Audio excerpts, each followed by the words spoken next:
Ezekiel chapter 17. And the word of the Lord came unto me, saying, Son of man, put forth a riddle, and speak a parable unto the house of Israel, and say, Thus saith the Lord God, A great eagle with great wings, long-winged, full of feathers, which had divers colors, came unto Lebanon, and took the highest branch of the cedar. He cropped off the top of his young twigs, and carried it into a land of traffic. He set it in a city of merchants. He took also of the seed of the land, and planted it in a fruitful field. He placed it by great waters, and set it as a willow tree.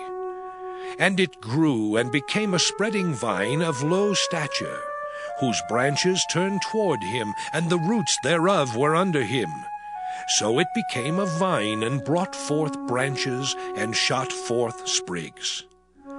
There was also another great eagle with great wings and many feathers, and behold, this vine did bend her roots toward him, and shot forth her branches toward him, that he might water it by the furrows of her plantation. It was planted in a good soil by great waters, that it might bring forth branches, and that it might bear fruit, that it might be a goodly vine.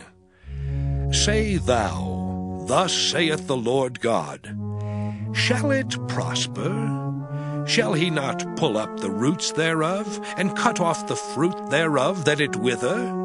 It shall wither in all the leaves of her spring, even without great power, or many people to pluck it up by the roots thereof. Yea, behold, being planted, shall it prosper? Shall it not utterly wither when the east wind toucheth it?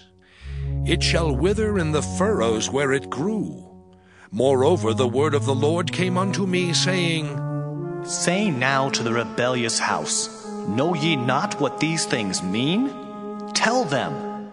Behold, the king of Babylon is come to Jerusalem, and hath taken the king thereof, and the princes thereof, and led them with him to Babylon, and hath taken of the king's seed, and made a covenant with him, and hath taken an oath of him. He hath also taken the mighty of the land, that the kingdom might be base, that it might not lift itself up, but that by keeping of his covenant it might stand. But he rebelled against him in sending his ambassadors into Egypt, that they might give him horses and much people. Shall he prosper? Shall he escape that doeth such things? Or shall he break the covenant and be delivered? As I live, saith the Lord God, surely in the place where the king dwelleth that made him king, whose oath he despised, and whose covenant he brake, even with him in the midst of Babylon he shall die. Neither shall Pharaoh with his mighty army and great company make for him in the war, by casting up mounts and building forts, to cut off many persons, seeing he despised the oath by breaking the covenant, when, lo, he had given his hand, and hath done all these things. He shall not escape. Therefore thus saith the Lord God, As I live, surely mine oath that he hath despised, and my covenant that he hath broken, even it will I recompense upon his own head. And I will spread my net upon him, and he shall be taken in my snare. And I will bring him to Babylon, and will plead with him there for his trespass that he hath trespassed against me. And all his fugitives with all his bands shall fall by the sword, and they that remain shall be scattered toward all winds. And ye shall know that I, the Lord, have spoken it. Thus saith the Lord God, I will also take of the highest branch of the high cedar, and will set it. I will crop off from the top of his young twigs a tender one, and will plant it upon an high mountain and eminent. In the mountain of the height of Israel will I plant it, and it shall bring forth boughs, and bear fruit, and be a goodly cedar. And under it shall dwell all fowl of every wing.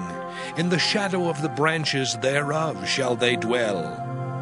And all the trees of the field shall know that I, the Lord, have brought down the high tree, have exalted the low tree, have dried up the green tree, and have made the dry tree to flourish.